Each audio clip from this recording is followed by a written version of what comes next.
Herschel Walker is back in the news, and yes, he said another awful, stupid thing. Specifically here, he seems to have finally read the room on what being a conservative, what being a Republican politician is all about in 2022. And so he's attacking trans people, trans kids specifically.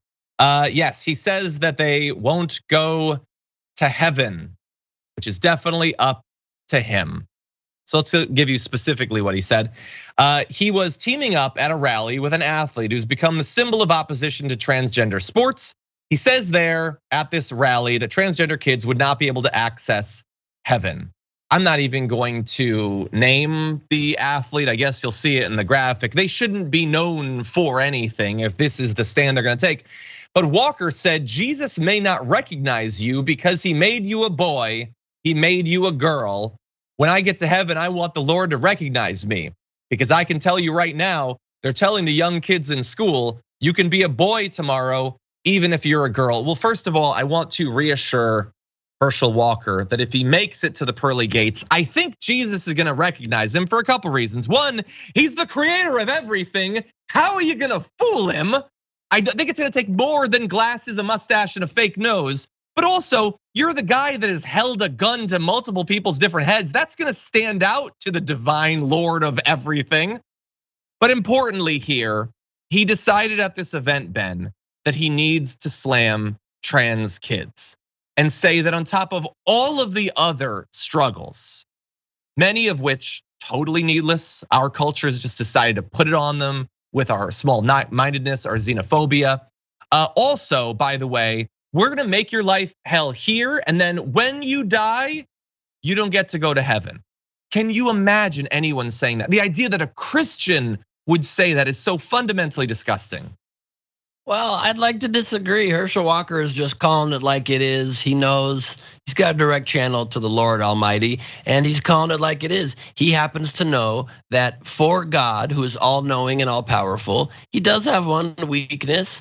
It's wigs. He can't see through wigs and makeup. To him, that's the Clark Kent eyeglasses, where you can't tell it's Superman. It's just one of the things he can't see through. So he's just trying to help out here.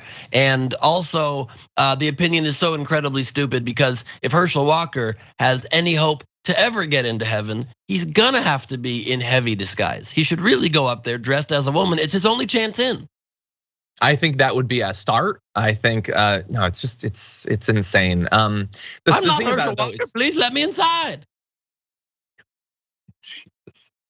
This is a religion that, if you believe it literally, as some people do, he well might. They took a bone out of a man to make a woman. Jesus is multiple things simultaneously. Like there should be a bit of flexibility mentally, the ability to imagine a construct not so rigidly defined, but we don't get them out of them. That story to be true. I don't know if you know this, but there's an actual quote. This is not reported a lot, but after God took Adam's rib out and made Eve out of it, obviously the two of them had to procreate to make all of humanity happen. And God's exact quote of advice to them, as he gave them a little privacy, was go F yourselves.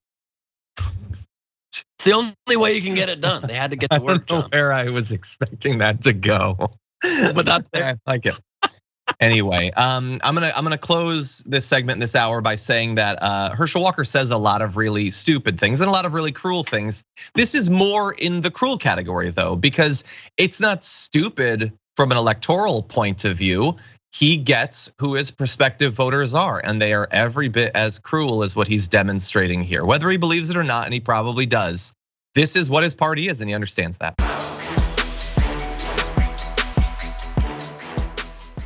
Check out the Damage Report podcast each day, wherever you get your podcasts, whether Pocket Casts or Stitcher or iTunes.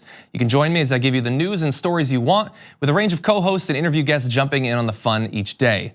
Again, that's the Damage Report, wherever you get your podcasts. And if you get them at iTunes, don't forget to rate and review. Sometimes I'll read them live on the show.